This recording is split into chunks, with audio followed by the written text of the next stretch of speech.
Welcome students. Welcome to GATE classes, an initiative by TechU faculties. My name is Mohit Kumar and I have done my Masters of Technology from IIT Bhubaneswar.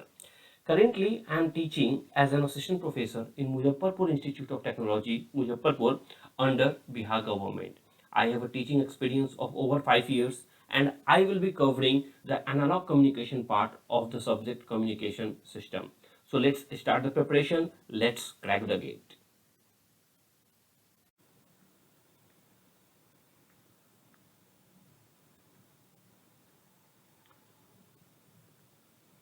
Welcome students. तो आज के इस video में हम phase modulation की बात करेंगे और यह देखेंगे कि फेज मॉड्यूलेशन को किस तरीके से हम फ्रीक्वेंसी मॉड्यूलेशन से रिलेट कर सकते हैं। तो सबसे पहले फेज मॉड्यूलेशन होता क्या है? तो जैसा कि हमने अपने प्रीवियस लेक्चर में देखा है कि हम हमेशा जो कैरियर सिग्नल है वो इसी तरीके का रख रहे हैं, AC cos 2π fct। तो मान लीजिए हमारा कैरियर सिग्नल का इक्वेशन गिवन है AC cos 2π fct। अब इसमें मैं फेज मॉड्यूलेट करना चाहता हूं, यानी मैं क्या चाहता हूं, जो हमारा मैसेज सिग्नल है जिसे हम जनरली m(t) से रिप्रेजेंट कर रहे हैं, यह मैसेज सिग्नल हमारा इस कैरियर सिग्नल के फेज में जाकर बैठ जाए। इसके अलावा तो हम कुछ चाहते नहीं हैं, ठीक है। तो वैसा कब हो सकता है? तो अगर हम देखें कि अगर जो रिक्वायर्ड रिजल्ट है वो है हमारा AC cos 2π fct plus φ(t) के बराबर में, और अगर इस मैसेज सिग्नल m(t) को मैं यहाँ φ(t) में बैठा दूं तो मैं कह सकता हूँ हाँ भाई, सक्सेसफुली मैंने आपका इस कैरियर सिग्नल को मॉड्यूलेट कर दिया, फेज मॉड्यूलेट कर दिया। क्यों? क्योंकि फेज में मैंने मैसेज सिग्नल को बैठा दिया है। तो सिंपली अगर मैं φt की जगह मान लो kpmt रख देता हूँ तो हमारा इक्वेशन कैसा बन जाएगा? अगर मैं φt की जगह kpmt सिंपली रखता हूँ तो हमारा इक्वेशन जो है वो आपका आ जाएगा AC cos 2π fct plus kpmt के बराबर में, और इसको हम कह सकते हैं कि ये हो गया हमारा फेज मॉड्यूलेशन। तो फ्रीक्वेंसी मॉड्यूलेशन में जो हमने किया था वैसा ज़्यादा डेरिवेशन यहाँ करने की जरूरत नहीं है। यहाँ सिंपली फेज मॉड्यूलेशन में क्या करना है, जो φt फेज होता है वहाँ उठा के मैसेज सिग्नल को बैठा देना है। ऐसा क्यों? क्योंकि अगर आप फ्रीक्वेंसी मॉड्यूलेशन में ध्यान दो तो वहाँ ये जो FC है कैरियर फ्रीक्वेंसी, इस कैरियर फ्रीक्वेंसी को हमें चेंज करना है। ये कैरियर फ्रीक्वेंसी आपकी कभी हाई फ्रीक्वेंसी हो जाती थी, कभी लो फ्रीक्वेंसी हो जाती थी, depending upon the message signal. तो इसीलिए हमने एक नया टर्म इंस्टेंटेनियस फ्रीक्वेंसी डिफाइन किया था, FI = FC + KFMT, और उसके बाद FC को वहाँ से चेंज करने की कोशिश की थी। मगर यहाँ तो हमारा जो है कंप्लीटली फेज पे रिलेटेड फ्रीक्वेंसी से रिलेशन है ही नहीं, तो डायरेक्टली जो फेज वाला कंपोनेंट है उसे हटा के वहाँ मैसेज सिग्नल रख देना है। तो हमारा PM का इक्वेशन आ जाएगा AC cos 2π fct plus KP times m(t). अब यहाँ पे अगर मैं आपसे पूछूं मैक्सिमम फेज डेविएशन क्या होगा, तो वो तो आप आसानी से देख सकते हो कि इनिशियली सबसे पहले हमारा फेज कितना हो रहा था। सबसे पहले हमारा फेज आपका 0 के बराबर था कैरियर सिग्नल में। अब हमारा फेज kpmt के बराबर हो रहा है, तो हम कह सकते हैं हमारा phase deviation is nothing but kp into mt। kp into mt हो गया हमारा फेज डेविएशन, और मैक्सिमम फेज डेविएशन हो जाएगा मैक्सिमम ऑफ kpmt। तो ये हो गया आपका फेज मॉड्यूलेटेड वेव का इक्वेशन। अब सिंगल टोन पीएम की बात करते हैं। सिंगल टोन पीएम का मतलब क्या कि अगर मैं आपका मैथमेटिकल एनालिसिस करना चाहता हूं और मैं चाहता हूं कि ये जो मैसेज सिग्नल है ये हम AM cos 2π fmt रख दें MT की जगह, तो रिजल्ट क्या होगा। और यह एनालिसिस हम साइड बाय साइड करते हैं, मतलब एक तरफ लेफ्ट हैंड साइड हम आपका एनालिसिस कर लेते हैं PM सिग्नल की, और राइट हैंड साइड कर लेते हैं FM सिग्नल की। दोनों को कोरिलेट करके देखते हैं कि रिजल्ट में आपका क्या अंतर आ रहा है, ठीक है। चलिए, तो सबसे पहले अगर मैं PM का इक्वेशन लिखूं तो वो हो गया AC cos 2π fct plus kpmt, और अगर मैं FM का इक्वेशन लिखूं तो वो हो जाएगा AC cos 2π fct plus 2π kf integration m(t) dt। अब थोड़ा सा इक्वेशन पे भी बात किया जाए तो क्या मैं कह सकता हूं, जो फेज मॉड्यूलेटेड सिग्नल होता है वहां हम सिंपली मैसेज को एज इट इज उठा के रख दे रहे हैं फेज में। वहीं जो फ्रीक्वेंसी मॉड्यूलेटेड सिग्नल होता है वहां पे भी अगर आप देखो तो मैसेज को हम फेज में ही रख रहे हैं, AC cos 2π fct plus something, उस प्लस वाले पार्ट में ही रख रहे हैं।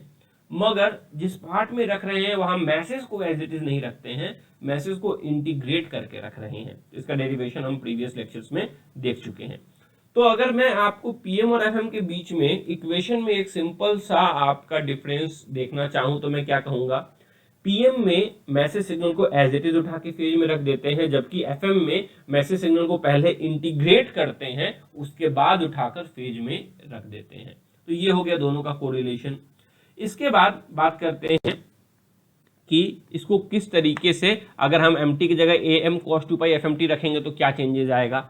तो SPMT का इक्वेशन हो जाएगा आपका AC cos 2 fct plus kpam into cos 2 fct, और यहाँ पे अगर रखिएगा तो 2 kf, अब am cos 2 fmt को इंटीग्रेट करना पड़ेगा, तो जब आप इंटीग्रेट करिएगा तो इंटीग्रेट करने के बाद आ जाएगा AC cos 2 fct plus kf am sin 2 fmt by fm। और अगर आप जानते हैं, हमने ये प्रीवियस लेक्चर में पढ़ा है, ये जो kf am बाई fm है ये बीटा के बराबर होता है। अब यहाँ से अगर मैं फेज डेविएशन और फ्रीक्वेंसी डेविएशन को रिलेट करना चाहूँ तो मैं क्या कह सकता हूँ, यहाँ से मैं कह सकता हूँ मैक्सिमम फेज डेविएशन जो होगा ये वाले पार्ट का मैक्सिमम वैल्यू होगा, यानी मैक्स ऑफ kpmt, और इस केस में मैक्सिमम ऑफ kpmt, mt का मैक्सिमम am के बराबर होगा, इसीलिए मॉड ऑफ kpam। और इस केस में हमने पढ़ा था मैक्सिमम निकालने के लिए fi equal to fc plus kfmt रखते थे, और ये जो kfmt है इसकी जो मैक्सिमम वैल्यू होती है वो होती है आपकी maximum phase deviation, maximum frequency deviation. तो मैक्सिमम फेज डेविएशन का formula simply kp into am हो गया, और मैक्सिमम फेज डेविएशन का kf इंटू am हुआ। और ये कैसे लिखते हैं, तो मैक्सिमम फेज डेविएशन निकालने के लिए जो पीएम सिग्नल होता है उसके मैसेज सिग्नल का जो पार्ट होता है जो फेज में लाई करता है उसको डायरेक्टली हम उसका मैक्सिमम ले लेते हैं, मगर एफएम के लिए यानी मैक्सिमम फ्रीक्वेंसी डेविएशन निकालने के लिए हम fi equal to fc plus kfmt से इन दोनों को इक्वेट करते हैं, उसके बाद जो kfmt आता है उसका हम मैक्सिमम लेते हैं। ठीक है, तो इसके बारे में कुछ न्यूमेरिकल्स भी हम आज के लेक्चर में सॉल्व करेंगे, इससे काफ़ी क्वेश्चन आपके एग्जाम में पूछे भी जाते हैं। तो ये कॉन्सेप्ट हो गया मैक्सिमम फेज डेविएशन का। अब बात करते हैं बीटा की। तो अगर आप देखिए तो यहाँ पे kpam जो है यही आपका मैक्सिमम फेज डेविएशन है और यही बीटा है, यानी pm के केस में, फेज मॉड्यूलेशन के केस में बीटा और फेज डेविएशन दोनों बराबर होते हैं, जबकि fm के केस में ऐसा नहीं होता था। fm के केस में beta is equal to kfam by fm, that is delta f by fm, maximum frequency deviation divided by maximum message frequency के बराबर होता था। तो ये दोनों के बीच में बीटा का भी आपका डिफरेंस हो गया। तो अगर फाइनल इक्वेशन में लिखना चाहूँ बीटा के टर्म में तो पीएम का इक्वेशन हो जाएगा AC cos 2 fct plus kpam की जगह मैंने बीटा लिखा, आप चाहो तो डेल्टा फाई भी लिख सकते हो, बीटा cos 2 fmt, और fm का इक्वेशन हम जानते ही हैं AC cos 2 fct plus beta sin 2 fmt। अब इन दोनों इक्वेशन को अगर मैं कोरिलेट करूँ तो कोरिलेशन में मैं क्या कह सकता हूँ कि एक फ्रीक्वेंसी मॉड्यूलेटेड वेव और एक फेज मॉड्यूलेटेड वेव आपके ऑलमोस्ट सेम है। चेंज क्या है, चेंज है यहाँ पे आपका बीटा cos 2 fmt है, यहाँ पे आपका बीटा sin 2 fmt है, यानी I can write that for the given message signal, same message signal के लिए PM and FM frequency modulation and phase modulation expression same रहेंगे with except 90 degree phase shift at message frequency component.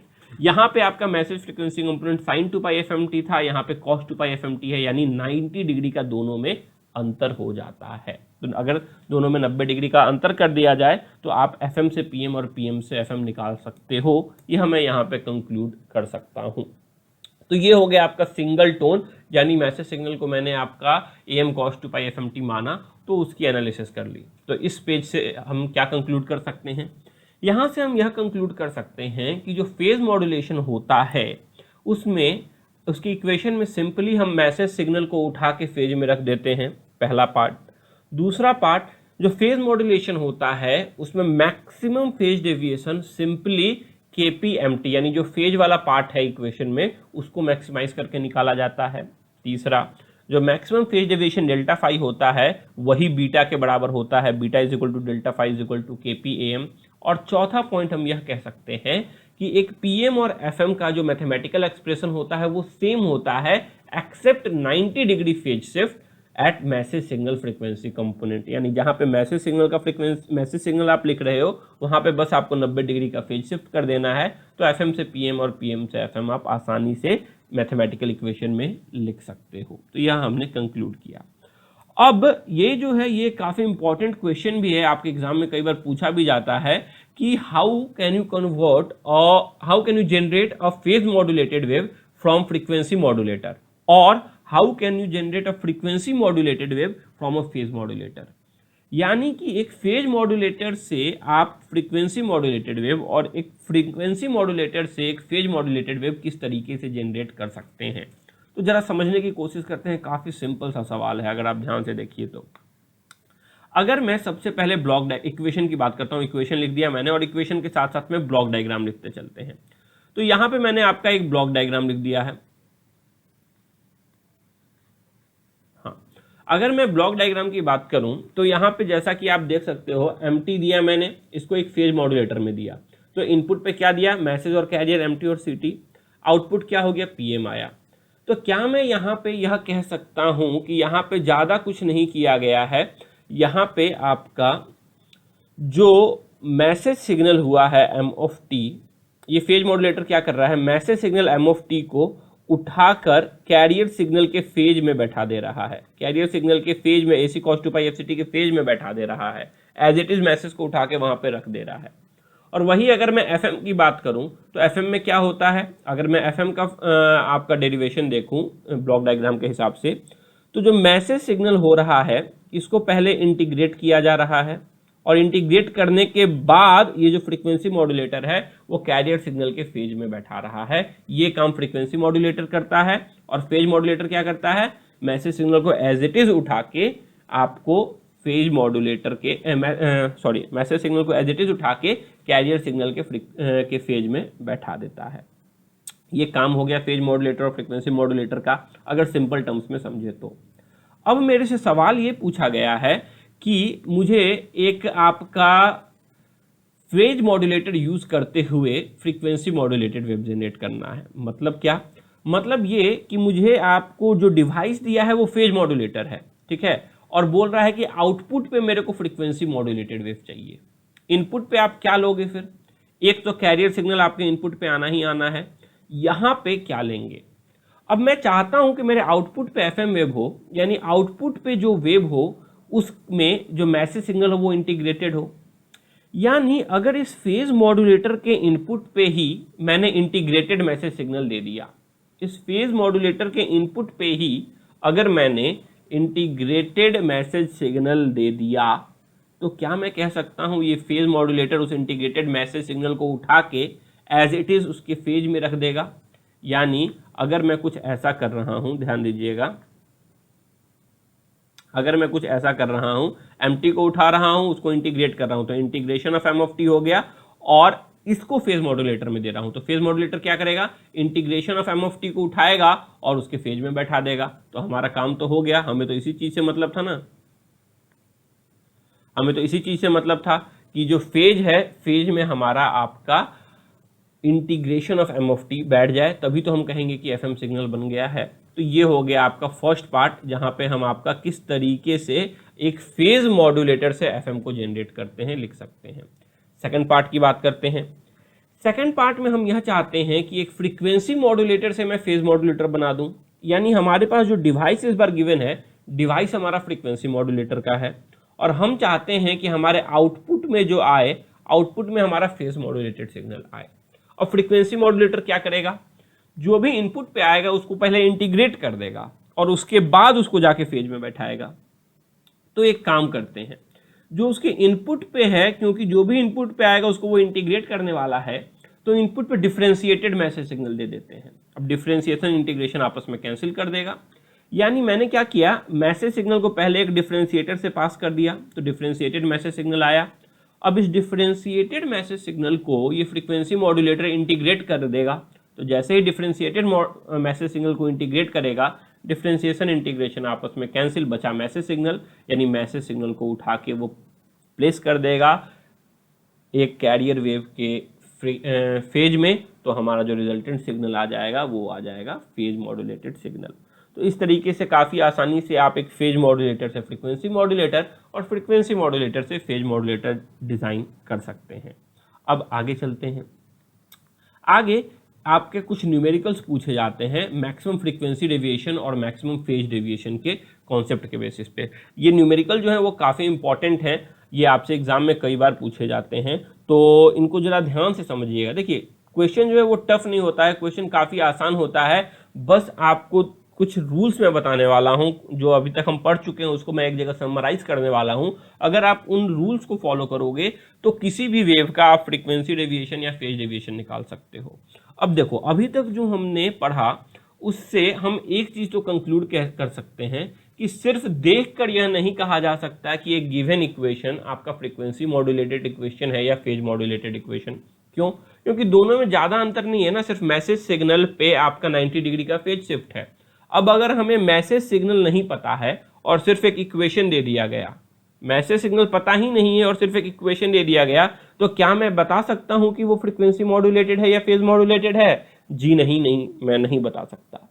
इसीलिए आपको कोई सा भी wave दे, बिना यह डिसाइड किए हुए आपको यह सोचना ही नहीं है कि वो एफएम वेव है कि पीएम वेव है, आप डायरेक्टली उसका दोनों कंपोनेंट निकाल सकते हो, मैक्सिमम फ्रीक्वेंसी डेविएशन और मैक्सिमम फेज डेविएशन। कैसे, वो सीखते हैं। तो सबसे पहले मैक्सिमम फ्रीक्वेंसी डेविएशन निकालने की कोशिश करते हैं। तो एक जनरल इक्वेशन अगर मैं बोलूं angle modulated wave, angle modulated यानी एफएम पीएम दोनों आ गया, तो वो होता है AC cos थीटा IT। अब यहां से मैं उसका फ्रीक्वेंसी डेविएशन निकालना चाहता हूं। हम जानते हैं फ्रीक्वेंसी डेविएशन का फॉर्मूला क्या होता है कि FI equal to FC plus KFMT, और मैक्सिमम फ्रीक्वेंसी डेविएशन जो होता है वो डेल्टा मैक्स ऑफ KFMT होता है। यह इक्वेशन हम पढ़ चुके हैं।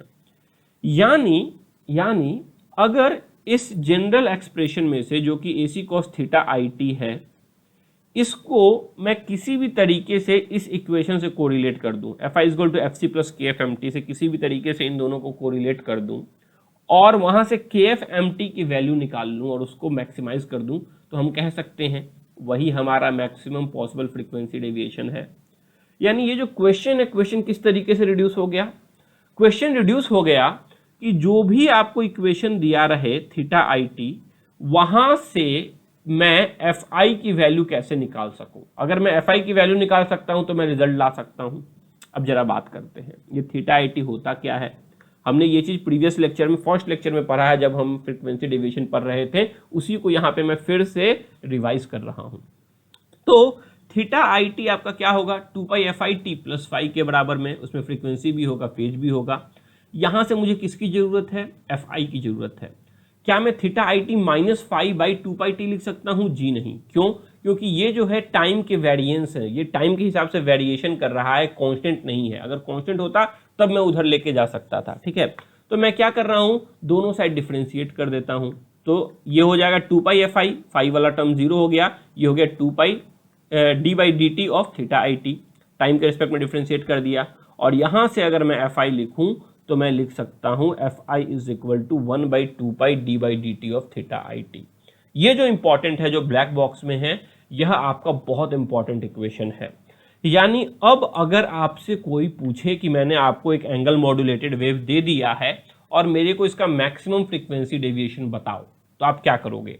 जो भी उस वेव के, उस मॉड्यूलेटेड सिग्नल के अंदर का एंगल होगा थीटा, उसको आप डिफरेंशिएट कर दोगे और 2π से डिवाइड कर दोगे, तो आपको इंस्टेंटेनियस फ्रीक्वेंसी निकल जाएगी।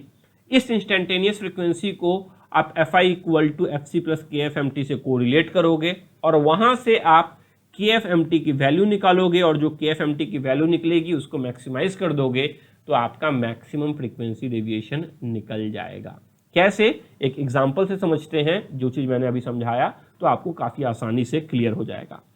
मान लो क्वेश्चन दिया है HT is equal to 10 cos 2π into 10⁻60 plus 6 sin 4π into 10⁻3t, और मेरे से पूछा गया है इसका डेल्टा F बताओ। अब मेरे को यह नहीं पता है कि इसके इनपुट पे जो मैसेज सिग्नल था वो sin 2πFMT था या cos 2πFMT था। अगर मैं sin 2πFMT मानता तो ये मैं बोल दूंगा कि ये आपका फेज मॉड्यूलेटेड सिग्नल है, और अगर cos मैसेज पे मानता तो ये आपका फ्रीक्वेंसी मॉड्यूलेटेड सिग्नल है। तो अगर मैं वैसे सोचने जाऊं तो काफी कॉम्प्लेक्स हो जाएगा, तो इसीलिए उतना सोचना ही नहीं है। अपने को सवाल देखना है कि क्वेश्चन क्या पूछा है, फेज डेविएशन पूछा है या फ्रीक्वेंसी डेविएशन पूछा है। तो यहां मैं देख सकता हूं कि हमसे सवाल पूछा गया है maximum frequency deviation, delta F की वैल्यू मेरे से पूछी जा रही है। तो मैं क्या करूंगा, मैं सबसे पहले ये अंदर वाला जो पार्ट है इसको मैं बोल दूंगा कि भाई 2 थीटा IT है। That is theta i t is equal to 2 pi into 10 power 60 plus 6 sine 4 pi into 10 power 3t। और अब मुझे एफ आई निकालना है, इसीलिए मैं क्या करूंगा, इसको डिफरेंशिएट करूंगा और 2 पाई से डिवाइड कर दूंगा। यानी f i is equal to 1/2 pi D by D T of अंदर का थिंग, तो d by D T of 2 pi into 10 power 60 plus 6 sine 4 pi into 10 power 3t। अब 2 पाई इंटू 10 पावर 60 का डिफरेंशिएशन 2 पाई इंटू 10 पावर 6 हो गया, और 6 sine theta का differentiation cos theta होगा, और यहाँ पे बाहर 4 पाई इंटू 10 पावर 3 मल्टीप्लाई हो जाएगा। यानी मेरा जो एफ आई होगा वो आपका कुछ इस तरीके का हो जाएगा, इसको मिटा देते हैं। हमारा जो एफ आई हो जाएगा वो हो जाएगा 1/2 पाई मल्टीप्लाइड बाई, इसका डिफरेंशिएशन आपका हो गया 2 पाई इंटू 10 पावर 6, और इसका डिफरेंशिएशन हो गया आपका plus 6 into 4 pi into 10 power 3 cos 4 pi into 10 power 3t। अब 2 पाई से अंदर डिवाइड करके कैंसिल कर देते हैं, तो एफ आई की वैल्यू आ गई 10 power 6 plus 12 into 10 power 3 into cos 4 pi into 10 power 3t। अब मुझे क्या करना है, बस सिंपली इसको f i equal to f c plus k f m t से कोरिलेट कर लेना है। अगर मैं इसको f i equal to f c plus k f m t से कोरिलेट करूंगा, ये वाला जो कंपोनेंट हो गया ये हो गया एफ सी, और ये जो कंपोनेंट है ये कंपोनेंट हो गया 12 into 10 power 3 cos 4 pi into 10 power 3t, मेरा के एफ एम टी हो गया। तो हमारा डेल्टा एफ क्या होगा, delta f is equal to maximum of this component, यानी मैं लिख सकता हूँ delta f is equal to 12 into 10 to power 3 that is 12 kilohertz. मैं डायरेक्टली डेल्टा एफ की वैल्यू निकाल सकता हूँ। तो इस तरीके से किसी भी क्वेश्चन का आपको मैक्सिमम फ्रीक्वेंसी डेविएशन निकालना है। क्या करना है, स्टेप्स फिर से बता रहा हूँ। सबसे पहला स्टेप जो भी हो अंदर में कॉस थीटा या साइन थीटा, उसके अंदर का जो एंगल हो उसको थीटा आई टी मानना है। दूसरे स्टेप में आपको एफ आई निकाल लेना है। तो एफ आई कैसे निकलेगा, इस फॉर्मूले से, f i equal to 1/2 pi D by D T of theta i t. तीसरे स्टेप में जो दूसरे स्टेप में एफ आई की वैल्यू आई उसको इससे कोरिलेट करना है, f i equal to f c plus k f m t से। तो यहाँ से आपका के एफ एम टी की वैल्यू निकल जाएगी, एक कंपोनेंट हो गया एफ सी और दूसरा कंपोनेंट हो जाएगा के एफ एम टी। चौथा स्टेप, ये जो तीसरे में आया है के एफ एम टी, इसको आपने को मैक्सिमाइज कर लेना है। तो बस इन 4 स्टेप में आप किसी भी सिग्नल का, चाहे वो एफ एम हो या पी एम हो, आप उसका frequency deviation, maximum frequency deviation निकाल सकते हैं। अब कई बार ये के एफ एम टी को मैक्सिमाइज करने में बच्चों को दिक्कत होती है, तो वो कैसे करना है वो एक एग्जांपल से समझ लेते हैं, तो वो भी आपका डाउट क्लियर हो जाएगा। चलिए एक और क्वेश्चन ले लेते हैं। क्वेश्चन गिवन है s t is equal to cos 4 pi into 10 power 60 plus 60 pi sine 150t plus 80 pi cos 150t। अब देखकर तो कोई कह ही नहीं सकता कि ये एफ एम सिग्नल है या पी एम सिग्नल है। तो सबसे पहले हमें को करना क्या है, जो अंदर वाला पार्ट है उसको थीटा मान लेना है। तो थीटा मान लेंगे और फिर उसको डिफरेंशिएट करके एफ आई निकाल लेना है। तो एफ आई की वैल्यू हो जाएगी 1/2 pi D by D T of अंदर वाला पार्ट, यानी D by D T of this thing. ये हमारा हो जाएगा एफ आई की वैल्यू। अब इसको डिफरेंशिएट करते हैं। जैसे ही डिफरेंशिएट करोगे तो यहाँ से 4 पाई इंटू 10 पावर 6 आ जाएगा, यहाँ से 60 पाई इंटू 150 कॉस 150t हो जाएगा, यहाँ से minus 80 pi into 150 sign 150t हो जाएगा, और उसके बाद 2 पाई से डिवाइड कर लोगे क्योंकि 2 पाई बाहर है ना।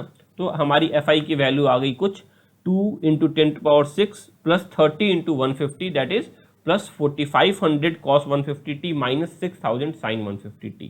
ये आ गया हमारा इंस्टेंटेनियस वैल्यू की, इंस्टेंटेनियस फ्रिक्वेंसी की वैल्यू। अब यहाँ सोचना है, क्या सोचना है, अब इसको मुझे f i equal to f c plus k f m t से कोरिलेट करना है। तो कोरिलेट करके मैं एक चीज़ तो साफ साफ देख सकता हूँ कि जो हमारा एफ सी है, एफ सी की वैल्यू आ रही है 2 इंटू 10 टू द पावर 6, और जो हमारा के एफ एम टी है उसका वैल्यू कुछ इस तरीके से आ रहा है, k f m t is equal to 4500 cos 150t minus 6000 sine 150t। अब अगर मेरे को डेल्टा एफ निकालना है तो डेल्टा एफ आपका हो जाता है मैक्सिमम ऑफ के एफ एम टी, यानी ये जो पार्ट आ रहा है इसको मुझे मैक्सिमाइज करने की ज़रूरत है। अभी तक जो हमने क्वेश्चन देखा था वहाँ पे सिर्फ एक वेरिएशन था, यानी फॉर एग्जांपल अगर यहाँ पे सिर्फ 45 कॉस 150t रहता तो आप बोलते मैक्सिमम आपका 4500 के बराबर है, काम खत्म, ठीक है।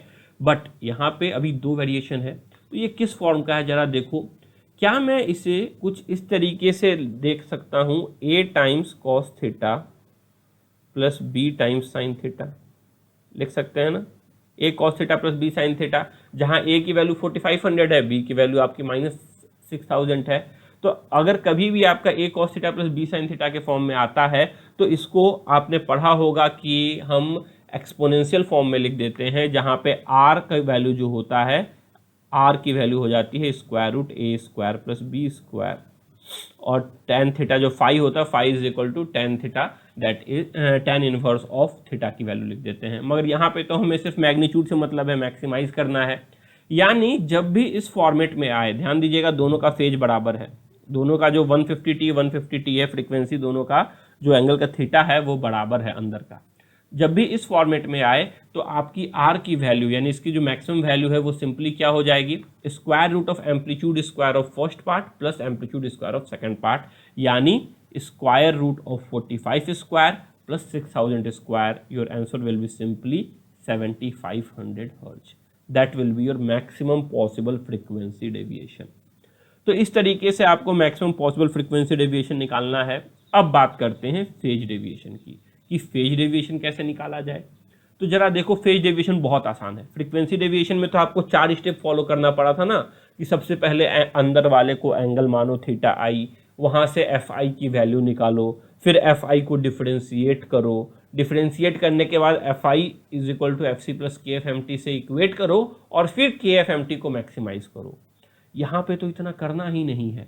यहाँ पे तो हम जानते हैं ना कि ये जो सेकंड वाला पार्ट है फेज मॉड्यूलेटेड वेव में, वो आपका वही आपका डायरेक्टली मैक्सिमम फेज डेविएशन है, वही आपका फेज डेविएशन है, तो उसी को बस मैक्सिमाइज कर देना है। यानी अब क्या करेंगे, अगर मुझे मैक्सिमम फेज डेविएशन पूछा, तो अगर मुझे एग्जाम में कोई सा भी क्वेश्चन देके मैक्सिमम फेज डेविएशन पूछा है तो मैं उस इक्वेशन का सबसे पहले अंदर में एंगल थीटा निकाल लूंगा और उसको डायरेक्टली उसमें आप उसको इक्वेट कर दूंगा इससे डायरेक्टली।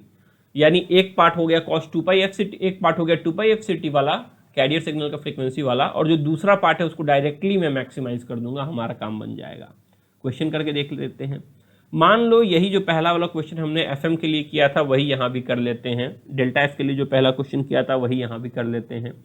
तो यहाँ क्या हो जाएगा, s t is equal to 10 cos 2π × 10⁻60 plus 6 sin 4π × 10⁻3t। यहाँ मैं डायरेक्टली बोलूँगा कि सर मेरे को ज़्यादा कुछ नहीं करना, क्योंकि आप डेल्टा फाई पूछ रहे हो, तो पहले मैं थीटा लिख लेता हूँ। मेरी थीटा की वैल्यू है 2π × 10⁻60 प्लस 6 sin 4π × 10⁻3t। और जैसे ये इक्वेशन देख रहा हूँ तो मैं बोल सकता हूँ ये हमारा 2π fct वाला पार्ट है और ये वाला हमारा kpmt का पार्ट है। तो जो हमारा डेल्टा फाई होता है वो मैक्सिमम ऑफ kpmt होता है, यानी मैक्सिमम ऑफ दिस। मैं डायरेक्टली बोलूँगा मेरी डेल्टा फाई की वैल्यू 6 रैड है और कुछ नहीं। ध्यान दीजिएगा यहाँ पे मैंने यूनिट क्या बोला, रैड। क्यों? क्योंकि फेज को आप कर रहे हो, वहाँ पे हम बोल रहे थे हर्ट्ज, क्योंकि मैक्सिमम फ्रीक्वेंसी डेविएशन पूछ रहे थे, यहाँ मैक्सिमम फेज डेविएशन पूछ रहे हैं। तो डायरेक्टली आप लिख सकते हैं delta phi is equal to 6 rad. जरा दूसरा वाला सवाल देख लेते हैं जो हमने किया था। मान लो cos 4π × 10⁻60 plus 60π sin 150t plus 80π cos 150t है, इसका डेल्टा फाई क्या होगा। तो इसमें मेरे को ये वाले पार्ट को आपको मैक्सिमाइज कर देना है। तो इस पार्ट को कैसे मैक्सिमाइज करेंगे, simply square root of 60π square plus 80π square. तो maximum of 60π sin 150t plus 80π cos 150t is equal to square root of 60π square plus 80π square. That is your answer will be 100π rad. खत्म। तो बस यही दो concept आपको use करना है और इसके बेसिस पे गेट में और आपके कई सारे एग्जाम में कई क्वेश्चन पूछे जाते हैं मैक्सिमम फेज डेविएशन और मैक्सिमम फ्रीक्वेंसी डेविएशन को यूज कर कर। डेल्टा एफ और डेल्टा फाई का कॉन्सेप्ट, तो डेल्टा एफ में 4 स्टेप है, डेल्टा फाई में तो मात्र 2 स्टेप है। डायरेक्टली एंगल थीटा रखना है और जो केपीएमटी वाला पार्ट है उसको मैक्सिमाइज कर देना है, काम खत्म। चलिए आगे चलते हैं। अब जब हमने यह देख लिया कि पीएम जो है फेज मॉड्यूलेशन जो है वो अप्रॉक्सीमेटली फ्रीक्वेंसी मॉड्यूलेशन की तरह ही काम कर रहा है, तो जो काम आपका फ्रीक्वेंसी मॉड्यूलेटेड वेव करेगा, सेम एनालिसिस सेम डेरिवेशन सब कुछ हम फेज मॉड्यूलेशन के लिए भी कर सकते हैं with just 90 degree phase shift at message signal frequency. तो इसीलिए यहाँ के बाद हम बेसिकली दोनों को कोरिलेट करके ही पढ़ने वाले हैं। तो अगला टॉपिक जो हमारा है वो है आपका जनरेशन, मतलब किस तरीके से हम जनरेट कर सकते हैं। तो मैं यहाँ पे आपको एफएम जनरेशन बताने वाला हूँ, सेम कॉन्सेप्ट आप पीएम के में भी यूज कर सकते हैं। तो अगर मैं एफएम जनरेशन की बात करूं तो जनरेशन दो तरीके से होता है, एक होता है डायरेक्ट मेथड, एक होता है इनडायरेक्ट मेथड। इनडायरेक्ट मेथड ज़्यादा इंपॉर्टेंट है, आपसे एग्जाम में उससे ज़्यादा क्वेश्चन पूछे जाते हैं। इनडायरेक्ट मेथड को ही आर्मस्ट्रॉन्ग मेथड कहते हैं, जो हम नेक्स्ट लेक्चर में देखेंगे। आज के लेक्चर में हम डायरेक्ट मेथड कंप्लीट कर लेते हैं। जो डायरेक्ट मेथड होता है उसमें हम डायरेक्टली आपका एक फ्रिक्वेंसी मॉड्यूलेटेड सिग्नल को जनरेट करना चाहते हैं। तो बात करते हैं डायरेक्ट जनरेशन की। तो इस मेथड में हम एक ऑसिलेटर यूज करते हैं, और इस ऑसिलेटर को क्या कहते हैं, तो इसको हम कहते हैं हार्टली ऑसिलेटर। यहाँ पे आपके दो इंडक्टेंस सीरीज में लगे हुए हैं और उसके पैरेलल में एक कैपेसिटेंस लगा हुआ है और एक डायोड यूज किया है हमने। अब ये जो डायोड यहाँ पे मैंने यूज किया है ये है आपका वैरेक्टर डायोड।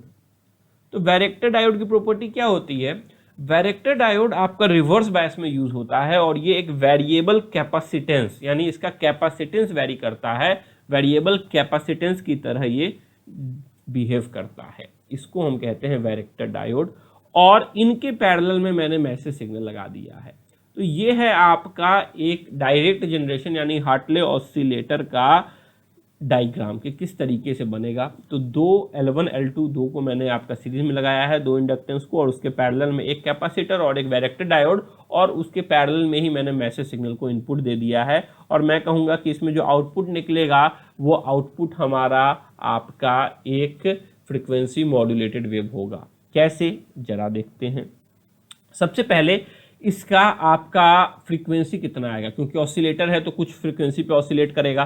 तो ऑसिलेशन फ्रीक्वेंसी हम जानते हैं कि कोई सा भी हो, अगर एल और सी यूज़ किया है तो 1/2π√LC के फॉर्मेट में ही होता है। अब यहाँ पे क्योंकि दो एल आपके सीरीज में है तो L1 + L2 हो गया, और दो सी आपके पैरेलल में है, एक तो कैपेसिटर जो यूज़ किया है और एक वैरेक्टर डायोड के चलते C', तो दो पैरेलल में कैपेसिटेंस भी ऐड हो जाते हैं। तो 1/2π√L1 + L2 × C + C', ये हो गया हमारी फ्रीक्वेंसी का फॉर्मूला जिसपे ये आपका ऑसिलेटर आपका ऑसिलेट कर रहा है। यहाँ तक हम क्लियर हो गए। अब जरा इसको एनालाइज कर लेते हैं कि यह वैरेक्टर डायोड किस तरीके से काम करता है और किस तरीके से मैं यह कह सकता हूँ कि यह जो हमारा सर्किट है यह एक आपका फ्रीक्वेंसी मॉड्यूलेटेड वेव बनाएगा। तो उसके लिए थोड़ा सा वैरेक्टर डायोड के डेप्थ में चलते हैं। वैरेक्टर डायोड जैसा मैंने आपको बताया वेरिएबल कैपेसिटेंस है और इसको हम रिवर्स बायस में यूज़ करते हैं। तो मैंने क्या किया, पॉजिटिव टर्मिनल को नेगेटिव से एंड नेगेटिव टर्मिनल को पॉजिटिव से कनेक्ट कर दिया, तो रिवर्स बायसिंग कर दिया है मैंने इसको मैसेज सिग्नल से। ठीक है, अब एक मैं अगर रिवर्स बायस डायोड की बात करूं तो एक कॉन्सेप्ट होता है डिप्लीशन रीजन। डिप्लीशन रीजन जो होता है वो आपका चार्ज कैरियर्स उसमें नहीं रहते हैं, तो बाकी जो दोनों साइड हैं P और N ये आपके एक कैपेसिटर के मेटल प्लेट की तरह काम करते हैं। ये P और ये जो N हो गया ये एक मेटल प्लेट की तरह काम कर रहा है और बीच में चार्ज कैरियर है नहीं, तो यह एक डाई इलेक्ट्रिक की तरह काम कर रहा है। तो क्योंकि हम रिवर्स बायस में यूज कर रहे हैं तो डिप्लीशन रीजन जैसे जैसे रिवर्स बायस वोल्टेज बढ़ाते हैं तो वैसे वैसे डिप्लीशन लेयर जो होता है वो आपको बढ़ते जाता है, और जैसे जैसे रिवर्स बायस घटाएंगे तो वैसे वैसे डिप्लीशन लेयर आपका घटते जाएगा। यह कॉन्सेप्ट होता है डिप्लीशन रीजन का, जो आपने बेसिक इलेक्ट्रॉनिक डिवाइस के क्लासेस में पढ़े होंगे। ठीक है, तो यह जो आपका डिप्लीशन लेयर यानी ये जो विड्थ है, ये विड्थ के इंक्रीज और डिक्रीज पे जो ये कैपेसिटर है इसकी कैपेसिटेंस डिपेंड करती है। क्यों? क्योंकि कैपेसिटेंस का फॉर्मूला हम जानते हैं C = εA/d, जो कि D जो हो गया, D is the distance between the plate, A is the area of the plate. तो एरिया तो हमारा कांस्टेंट है मगर D जो डिस्टेंस है वो हमारा कंटिन्यूअसली चेंज कर रहा है। तो अब थोड़ी सी एनालिसिस कर लेते हैं और काम हमारा खत्म हो जाएगा। पहला केस लेके चलते हैं, मैसेज सिग्नल को के एम्पलीट्यूड को मैं इंक्रीज कर रहा हूं। क्योंकि यहाँ पे ये रिवर्स बायस्ड है तो जैसे ही मैं मैसेज सिग्नल के एम्पलीट्यूड को इंक्रीज करूंगा रिवर्स बायसिंग इंक्रीज होगा। जैसे ही रिवर्स बायसिंग इंक्रीज होगा जो डिप्लीशन विड्थ होगा वो बड़ा होते जाएगा, वो आपका ज़्यादा चौड़ा होते जाएगा। जैसे ही डिप्लीशन विड्थ यानी D की वैल्यू बढ़ रही है यानी C' की वैल्यू आपकी डिक्रीज होती जाएगी, क्योंकि यहाँ पे D डिनोमिनेटर में है, डिनोमिनेटर बढ़ाइएगा तो कैपेसिटेंस आपका डिक्रीज हो जाएगा। अब जैसे ही यहाँ पे ये C' यहाँ पे डिनोमिनेटर में ये डिक्रीज होगा तो Fi जो होगा वो आपका इंक्रीज होने लगेगा। तो यह मैंने आपको प्रोसेस बताया जब मैं मैसेज सिग्नल के एम्पलीट्यूड को बढ़ा रहा हूं रिवर्स बायसिंग में। अब जरा ऑपोजिट करके देख लेते हैं। यानी अभी मैंने मैसेज सिग्नल के एम्पलीट्यूड को घटा दिया। जैसे ही मैसेज सिग्नल के एम्पलीट्यूड को घटाया, क्योंकि यह रिवर्स बायसिंग में है, तो रिवर्स बायसिंग वोल्टेज हमारा घटेगा। जैसे ही रिवर्स बायसिंग वोल्टेज घटेगा, हमारा जो डिप्लीशन विड्थ है वो भी घटने लगेगा। डिप्लीशन विड्थ यानी डी की वैल्यू घटेगी, डी की वैल्यू घटेगी तो जो ये जो कैपेसिटेंस है सी डैश, ये इंक्रीज करेगा। अब कैपेसिटेंस सी डैश इंक्रीज करेगा, डिनोमिनेटर का टर्म इंक्रीज कर रहा है, यानी एफ आई की जो वैल्यू है वो आपकी डिक्रीज कर रही है। अब डायरेक्टली यहां से यहां पे कोरिलेट करते हैं। यहां मैसेज सिग्नल को बढ़ाया तो फ्रीक्वेंसी बढ़ गई, यहां मैसेज सिग्नल को घटाया तो फ्रीक्वेंसी घट गई। यही तो होता है एफएम सिग्नल फ्रीक्वेंसी मॉड्यूलेशन में। होता क्या है? यही तो होता है, जब मैसेज सिग्नल के एम्पलीट्यूड को बढ़ाते हैं हमारी फ्रीक्वेंसी बढ़ जाती है, जब मैसेज सिग्नल के एम्पलीट्यूड को घटाते हैं हमारी फ्रीक्वेंसी घट जाती है। तो यहां से हम कंक्लूड कर सकते हैं, yes this device is working as this device which is Hartley oscillator is working as a frequency modulated device, because here as we change the instantaneous frequency, instantaneous amplitude of the message signal, the frequency of the carrier wave is being modulated, is being changed। तो ये हो गया आपका direct generation method. इसमें कई बार अगर आप theory paper में देखो तो आपसे इसका डेरिवेशन भी पूछा जाता है। कॉन्सेप्ट इतना ही है, इतना कॉन्सेप्ट लिख दीजिएगा, मार्क्स फुल मिल जाएगा। बट अगर मान लीजिए कई आप अपीयर हो रहे हैं आईएएस के एग्जाम में, या आप लिख रहे हैं कोई सा थ्योरी पेपर, तो उसके लिए इसका एक छोटा सा डेरिवेशन भी होता है जो काफ़ी आसानी से आप समझ सकते हैं। उसको मैं यहाँ पे कवर कर देता हूँ। तो यहाँ पे जैसा हमने देखा L1 L2 हमने सीरीज में लगाया था और उसके पैरेलल में C लगाया था। तो विदाउट मैसेज सिग्नल इसकी फ्रीक्वेंसी क्या होगी? अगर मैंने वैरेक्टर डायोड वगैरह नहीं लगाया है तो इसकी फ्रीक्वेंसी होगी 1/2 pi square root L1 plus L2 into C. और उसके बाद ही तो मैं यहाँ पे वैरेक्टर डायोड लगाने वाला हूँ जिसका कैपेसिटेंस चेंज होने वाला है। तो अगर मैं यहाँ पे वैरेक्टर डायोड लगाता हूँ तो जो कैपेसिटेंस पहले C था, ये C चेंज हो जाएगा, क्योंकि इसके पैरेलल में लगाते थे तो इसीलिए वो C चेंज होके something C0 plus delta C omega MT message signal के एम्पलीट्यूड पे डिपेंड कर रहा है, तो उसके बराबर हो जाएगा। CT को हम इस तरीके से लिख सकते हैं। तो जो हमारा फ्रीक्वेंसी है इंस्टेंटेनियस फ्रीक्वेंसी, उसका फॉर्मूला क्या हो गया? 1/2 pi square root L1 plus L2 plus C0 plus delta C cos omega MT। ठीक है, यहां से अगर मैं चाहूं तो यहां से मैं C0 कॉमन लेता हूं। तो अगर मैं C0 कॉमन लेता हूं तो 1/2 pi square root L1 plus L2 C0 into 1 plus delta C into delta C0 cos omega MT। अब इसको मैं दो पार्ट में लिख सकता हूं, चाहूं तो मैं इसे ब्रेक कर सकता हूं। कैसे? एक पार्ट में मैं ये लिखना चाहता हूं तो एक पार्ट हो जाएगा आपका, यहां पे अगर मैं लिखना चाहूं तो ध्यान दीजिएगा, एक पार्ट हो जाएगा हमारा 1 divided by 2 pi square root L1 plus LT into C0। एक पार्ट में ये लिखना चाहता हूं इंटू C0 के साथ, और दूसरे पार्ट में मैं इसको लिख देना चाहता हूं, क्योंकि ये 1/2 pi square root L1 plus L2 into C0 को मैं FC से रिप्लेस कर सकता हूं। ठीक है, तो अगर मैं ऐसा लिखना चाहूं FC equal to 1/2 pi square root L1 plus L2 into C0, तो यह जो इक्वेशन है FI का, ये मॉडिफाई होके हो जाएगा FC divided by second part that is square root 1 plus delta C by C0 cos omega MT। अब ये जो नीचे में 1/2 है इसको ऊपर में ले जा सकते हैं -1/2 लिखकर, तो FC into 1 minus delta C by C0 cos omega MT into 1/2। ये आपका कुछ 1 plus x to the power n का फॉर्मूला बन रहा है, और 1 plus x to the power n का एक्सपेंशन आप जानते हैं 1 plus NX plus dot dot dot. अगर हम लीनियर अप्रोक्सीमेशन लेते हैं, यानी सिर्फ लीनियर टर्म्स को कंसीडर करते हैं, तो इसको मैं 1 प्लस NX से रिप्लेस कर सकता हूं, जहां n की वैल्यू -1/2 है, इसीलिए 1 plus -1/2 into delta C by C0 that is FC into 1 minus delta C by 2 C0 into cos omega MT लिख सकते हैं। और अगर आप ध्यान से देखिए तो यह आपका जो इक्वेशन है, FC को अंदर लेके गए तो यह आपका FI equal to FC plus KF MT को कोरिलेट कर रहा है, जहां FC की वैल्यू ये होगा FI equal to FC plus, इस पार्ट को मैं KF बोल देता हूं और यह पार्ट आपका MT हो जाएगा। इस पार्ट को KF AM बोल देते हैं क्योंकि कॉस ओमेगा MT लिखा है, तो FC into del C by 2C0 ये KF AM और ये MT। यानी हम कह सकते हैं मैथमेटिकली भी कि जो हमारा इंस्टेंटेनियस फ्रीक्वेंसी है जो हमने FM में पढ़ा था, उसी तरीके का आउटपुट यहाँ पर भी आएगा। तो यहाँ से हम कह सकते हैं कि यह आपका डेरिवेशन हो गया एक हार्टले ऑसिलेटर का। तो यह तो डेरिवेशन पार्ट है जो आप काफ़ी आसानी से कर सकते हैं। अदरवाइज जो मेन इंपॉर्टेंट पॉइंट होता है वो इसका समझने का होता है, जो मैंने थोड़ी देर पहले आपको समझाया। तो यह था आपका हार्टले ऑसिलेटर कॉन्सेप्ट, जहां पे हमने डायरेक्टली किस तरीके से एफएम वेव को जनरेट करेंगे यह सीखा। नेक्स्ट लेक्चर में आर्मस्ट्रॉन्ग मेथड सीखेंगे, जो कि काफ़ी इंपॉर्टेंट होता है, जो कि indirect method of generation of am wave होता है, जहां से आपसे कई बार क्वेश्चन पूछे जाते हैं। तो आज का लेक्चर यहाँ पे एंड करते हैं, मिलते हैं आपसे अगले लेक्चर में, तब तक के लिए गुड डे।